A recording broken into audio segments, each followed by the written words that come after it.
लगातार 2 मैच जीतने के बाद दिल्ली अब टेबल में ज्यादा दूर नहीं और फाइनली कैपिटल्स के लिए दिल्ली दूर नहीं।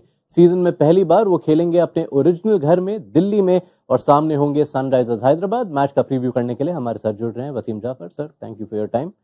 सबसे पहला सवाल जो हम हर साल पूछते हैं, दिल्ली से और फिरोजशाह कोटला से हम क्या एक्सपेक्ट करें? I think it's anybody's guess, क्योंकि कुछ पता नहीं होता है कि वहाँ की पिच किस तरह से खेलेगी। लास्ट सीज़न मुझे याद है कि उनके प्लेयर्स, उनकी फ्रेंचाइज इतनी हैप्पी नहीं थी उस पिच से और प्रैक्टिस फैसिलिटी से, और जिस तरह से वो पिच खेल रही थी। बहुत लो स्कोरिंग गेम्स हो रहे थे और शायद उतना अच्छा रिकॉर्ड भी नहीं था दिल्ली का एज इट इज़ वहाँ पर खेलते हुए। तो मुझे पता नहीं कि वहाँ पर जाने के साथ वो खुश होंगे कि they were happy playing at Vizag. But tricky pitch है, इसमें कोई दो राय नहीं है। बट एक चीज़ अच्छी है कि थोड़ा सा फॉर्म अब थोड़ा सा उभर कर आया है, 2 बैक टू बैक मैचेस जीते हैं। तो जिस तरह से उनकी स्पिन बॉलिंग कर रही है, जिस तरह से थोड़ा बहुत बैटिंग परफॉर्म कर रही है, तो I think they will be happy कि एटलीस्ट अपने होम ग्राउंड में होंगे, जो क्राउड है वो उनके साथ होगा। तो आई फील के थोड़ा सा मिक्स फीलिंग होगी, बट आई एम श्योर कि कोई भी टीम अपने होम ग्राउंड में खेलने के लिए उत्सुक होती है, तो आई एम श्योर दिल्ली भी उत्सुक होगी। और दिल्ली वालों को 2 साल के बाद अपने कप्तान को देखने का मौका भी मिलेगा। ऋषभ पंत ऑलरेडी फॉर्म में है और अब अपने ओरिजिनल घर में खेलेंगे। इसमें कोई दो राय नहीं है। आई मीन ऋषभ पंत की स्टोरी कमाल की रही है। जिस तरह से उनका कमबैक रहा है 18 महीने के बाद, मुझे लगता है कि फिर भी ऐसे लगा कि बहुत जल्दी वो खेलने आ गए। जिस तरह से उनका रिहैब रिकवरी हुई, तो एक अच्छी चीज़ हुई है, इसमें कोई दो राय नहीं है। और इंडिया के लिए अच्छे साइंस है, दिल्ली के लिए तो है ही, इंडिया के लिए अच्छे साइंस है। और जिस तरह से कीपिंग कर रहे हैं, जिस तरह से कुछ मैचों में उनका फॉर्म अब वापस आया है 5-6 मैच के बाद, एक अच्छे साइंस है। और दिल्ली विदाउट अ डाउट खुश होगी। और जिस तरह से उन्होंने पिछले मैच में जिस तरह से कीपिंग की, जिस तरह से कप्तानी की, आई थिंक आउटस्टैंडिंग था देखने के लिए।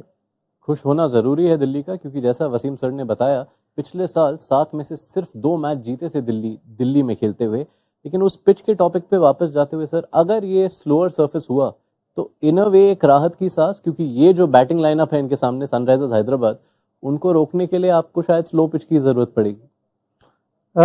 काफ़ी हद तक, क्योंकि आई मीन ये डबल एज स्वॉर्ड है कि वो कहीं भी जा सकती है। क्योंकि उनकी बैटिंग जिस तरह से खेलती है, क्लासन स्पिन अच्छा खेलते हैं। ट्रेविस हेड हमने देखा है कि उनको कुछ खासा फ़र्क नहीं पड़ता स्पिन का। अभिषेक शर्मा है, तो Nitish Reddy again Indian player हैं, तो वो स्पिन अच्छा खेलेंगे। और ये ग्राउंड की डायमेंशन थोड़ी छोटी है, तो इवन दो पिच थोड़ी सी ट्रिकी होने के बावजूद भी ये ग्राउंड छोटा होने से बॉलर्स के लिए थोड़ी दिक्कत होती है।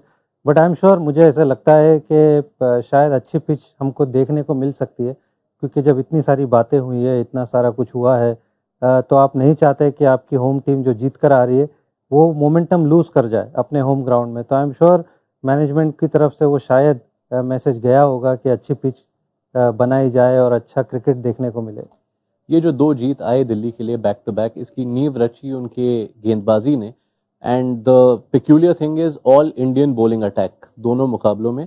डू यू थिंक इस मुकाबले में वो उस कॉम्बिनेशन के साथ परसिस्ट करेंगे? क्योंकि पिछले मैच में एक ओवरसीज कम खिलाया था, तो क्या कहीं संभावना है सनराइजर्स जैसे बैटिंग लाइनअप के सामने आप एक एडिशनल बॉलर को रखें? I think Indian fast bowlers ने अच्छा काम किया है, तो मुझे नहीं लगता है कि आपको ज़रूरत है कि for the sake of overseas खिलाने के लिए आप ओवरसीज़ फास्ट बॉलर खिलाए। खलील और ईशान ने आई थॉट बहुत बढ़िया बॉलिंग की है नए बॉल से। ईशान स्पेशली, खलील तो हम जानते हैं कि ऑब्वियसली खेल रहे हैं, बट ईशांत क्योंकि अब इंटरनेशनल क्रिकेट नहीं खेल रहे हैं, टू स्टे मोटिवेटेड इतना, और जिस तरह से वो बॉलिंग कर रहे हैं, बड़े बड़े विकेट्स निकाले उन्होंने, एक्सपीरियंस की कमी नहीं है। तो आई थॉट दोनों जिस तरह से नया बॉल डाल रहे हैं, प्लस मुकेश ने जिस तरह से लास्ट मैच में बॉलिंग की है, 3 विकेट उन्होंने निकाले हैं, तो अच्छा परफॉर्मेंस कर रहे हैं। तो why you need to change it मेरे हिसाब से। बट मे बी अगर बॉल स्पिन हो रहा है तो शायद आप सोच सकते हो कि ललित यादव आपके स्क्वाड में है, क्या आप उनको, अगर आप सेकंड बॉलिंग कर रहे हो तो क्या आप उनको यूज़ कर सकते हो एज सब इम्पैक्ट सब के तौर पे, क्योंकि वो बैटिंग भी अच्छी करते हैं। आपके पास 2 अच्छे स्पिनर है, इवन दो ट्रिस्टियन सब ने 2 विकेट निकाले हैं, बट क्या आप एक जेन्युइन ऑफ स्पिनर खिलाना चाहते हो अगर कंडीशंस है वैसी? तो अदरवाइज मुझे नहीं लगता है कि अगर अच्छा चल रहा है तो you need to change it for the sake of. इस मैच में जो हाईलाइट मैचअप है वो रहेगा कुलदीप यादव बनाम हाइनरिक क्लासन। कुलदीप शानदार फॉर्म में, हाइनरिक क्लासन और भी शानदार फॉर्म में। ज़्यादा बार आमने सामने आए नहीं है ये T20s में। ओडीआईज में अगर याद करें तो कुलदीप ने 2 बार आउट किया है क्लासन को।